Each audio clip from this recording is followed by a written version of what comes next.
హైదరాబాద్ను భారీ వర్షం ముంచెత్తింది. దీంతో రోడ్లు కాలువలుగా మారిపోయాయి. వాహనాలు కదలక మొరాయించడంతో ఎక్కడికక్కడ ట్రాఫిక్ జామ్ అయింది.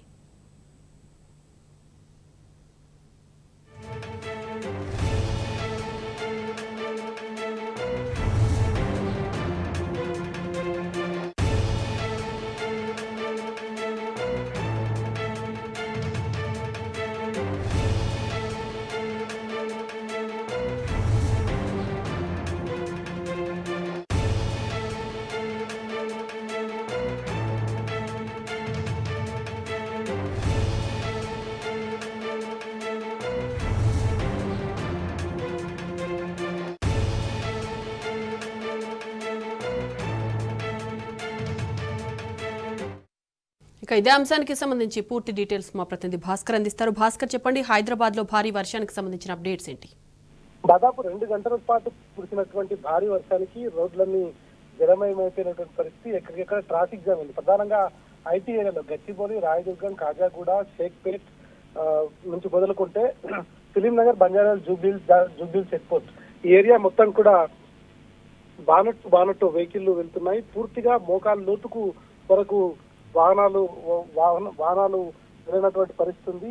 మనుషులంతా కూడా జనాలంతా కూడా ఎక్కువగా వెళ్ళేటువంటి ప్రాంతం కాబట్టి, ఎక్కువ ఐటీ ఏరియాకి సంబంధించినటువంటి ఏరియా కాబట్టి ఇప్పుడు ఈరోజు ఆప్షనల్ హాలిడేగా ఉంది. అయినా చాలా వరకు ఆఫీస్కి వస్తున్నటువంటి నేపథ్యంలో ఇప్పుడిప్పుడే వర్షం తగ్గినటువంటి నేపథ్యంలో బయటికి రావడంతో ఎక్కడికక్కడ వాటర్ లాగింగ్ జరుగుతోంది. దాన్ని ఇప్పటి వరకు జిహెచ్ఎంసీ అధికారులు కానీ ఇతర డిపార్ట్మెంట్ సంబంధించినటువంటి ఎవరు కూడా రాకపోవడంతో ఎక్కడికక్కడ వాటర్ అయితే పూర్తిగా లాగింగ్ జరుగుతోంది. ఎక్కడెక్కడ మ్యాన్ హోల్స్ ఓపెన్ ఉన్నాయి కూడా తిరిగినటువంటి పరిస్థితి కనిపిస్తోంది. షేక్పేట్, ఫిలిం నగర్, గచ్చిబౌలి, గోల్కొండ, మేదీపట్నం, టోలీ చౌకి, నానక్రాంగూడ రూట్ లో భారీగా ట్రాఫిక్ జామ్ అయింది. ఒక్కసారిగా వర్షం దంచి కొట్టడంతో వాహనదారులు తీవ్ర ఇబ్బందులు పడుతున్నటువంటి పరిస్థితి కనిపిస్తోంది. రోడ్లపై వాటర్ లాగింగ్ ఏరియా క్లియర్ చేయాలని అధికారులకు సమాచారం ఇచ్చినప్పటికీ కేవలం ట్రాఫిక్ పోలీసులు అయితే రోడ్లపైన కనిపిస్తున్నారు. ఇంకా జిహెచ్ఎంసీ సిబ్బంది ఎవరు కూడా ఇక్కడ చేరుకున్నటువంటి పరిస్థితి కనిపిస్తోంది. 2 గంటల సేపు కురిసినటువంటి భారీ వర్షం నేపథ్యంలో ప్రధానంగా షేక్పేట్ ఫ్లైఓవర్ నుంచి మేదీపట్నం వెళ్తున్నటువంటి రూట్ అంతా కూడా జామ్ అయింది. షేక్పేట్ ఫ్లైఓవర్ అంటే ఐటీ ఏరియా రాయదుర్గం నుంచి వచ్చేటువంటి ట్రాఫిక్ అంతా కూడా అక్కడ మొదలుకుంటే మేదీపట్నం మాసప్ బ్యాంక్ వరకు కూడా పూర్తిగా జామ్ అయింది. నగరికాపూర్ పూర్తిగా పరిసర ప్రాంతాలంతా కూడా ట్రాఫిక్ జామ్ తో ఉన్నాయి. ఇక్కడైతే షేక్పేట్ ఫ్లైఓవర్ దిగుతామో మేదీపట్నంకి వచ్చే రూట్ లో అక్కడ ప్రధానంగా టోలీ చౌకి, షేక్పేట్ మధ్యలో ఫ్లైఓవర్ దిగిన దగ్గర నుంచి మేదీపట్నం వరకు రోడ్లపైనే వాటర్ మోకాలు లోతు ఉండడంతో వాహనదారులు తీవ్ర ఇబ్బందులు పడుతున్నారు. చాలా వెహికల్స్ వాటర్ లోనే ఆగిపోయినటువంటి పరిస్థితి కనిపిస్తోంది. ఎవరు కూడా ఇక్కడ నుంచి ముందుకు వెళ్లాలంటే రోడ్డు మధ్యలో ఆగిపోయినటువంటి వాహనాలను ట్రాఫిక్ సోషల్ వెహికల్స్ తో తీస్తూ పక్క నుంచి ట్రాఫిక్ అధికారులు నిలబడి పంపిస్తున్నటువంటి పరిస్థితి కనిపిస్తోంది. ఇంకా రాత్రి మరో 2 గంటల పాటు భారీ వర్షం పడేటువంటి అవకాశం ఉన్న నేపథ్యంలో నగరంలో హై అలర్ట్ అయితే ప్రకటించారు. అవసరం ఉంటే తప్ప బయటకు రావద్దని చెప్తున్నారు. భారీగా ట్రాఫిక్ జామ్ నేపథ్యంలో జూబ్లీహిల్స్, బంజారాహిల్స్, ఫిలిం నగర్, కాజాగూడ, రాయదుర్గము, షేక్పేట్, లంగర్ హౌస్, గచ్చిబౌలి, మాదాపూర్, కొండాపూర్ ఈ ప్రాంతాల్లో నుంచి మొదలుకుంటే నగరికాపూర్ వరకు పూర్తిగా ట్రాఫిక్ జామ్ అయినటువంటి పరిస్థితి కనిపిస్తోంది.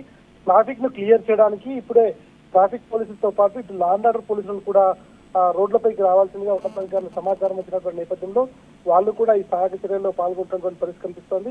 దాదాపు 4 కిలోమీటర్ల మేర షేక్పేట్ నుంచి అయితే టోలీ చౌకి మీదుగా మేదీపట్నం వరకు 4 కిలోమీటర్ల మేర రోడ్డుకి ఇరువైపులా మోకాల లోతు నీళ్లు ఉండటంతో ట్రాఫిక్ జామ్ అయితే అయింది. ఇది మరొక గంటన్నర కల్లా క్లియర్ కావచ్చనేటువంటిది అధికారులు చెప్తున్నారు.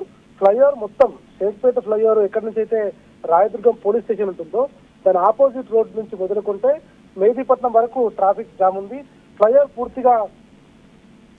పైన వాహనాలు నిలిచిపోయినటువంటి పరిస్థితి కనిపిస్తోంది. ఫ్లైఓవర్ దిగిన తర్వాత 2 వైపులా ట్రాఫిక్ జామ్ కనిపిస్తోంది. దీన్ని ఎంత త్వరితగతిన వీలైతే అంత త్వరితగతిన క్లియర్ చేస్తే మళ్ళీ భారీ వర్షం పడేటువంటి అవకాశం ఉంది కాబట్టి మళ్ళీ జామ్ కాకుండా ఉండేటువంటి అవకాశం ఉంది. దట్టు ఇవాళ రాఖీ పండుగ ఉంది కాబట్టి చాలా ప్రాంతాల నుంచి వచ్చినటువంటి వారు రాఖీలు కట్టించుకోవడానికి వస్తున్న వారు, రాఖీలు కట్టడానికి వెళ్తున్న వారు వీళ్ళంతా కూడా ఉండటంతో ట్రాఫిక్ జామ్ ఉంది. ఇవాళ ఐటీ ఏరియా కూడా ఓపెన్ గా ఉండటంతో ట్రాఫిక్ జామ్ ఎక్కువగా కనిపిస్తున్నటువంటి పరిస్థితి కనిపిస్తోంది. మరో 1.5-2 గంటల్లో ఇది క్లియర్ చేస్తే రాత్రి పడేటువంటి భారీ వర్షంలో ఎక్కువగా ట్రాఫిక్ ఉండకపోవచ్చు అనేటువంటిది అధికారులు చెప్తా ఉన్నారు. జిహెచ్ఎంసీ సిబ్బంది ఇప్పటికైనా అప్రమత్తమై కొంత స్పీడప్ చేస్తే ఈ ట్రాఫిక్ క్లియర్ అయ్యేటువంటి అవకాశం కనిపిస్తా ఉంది. Sai Madhavi. Right Bhaskar, thank you.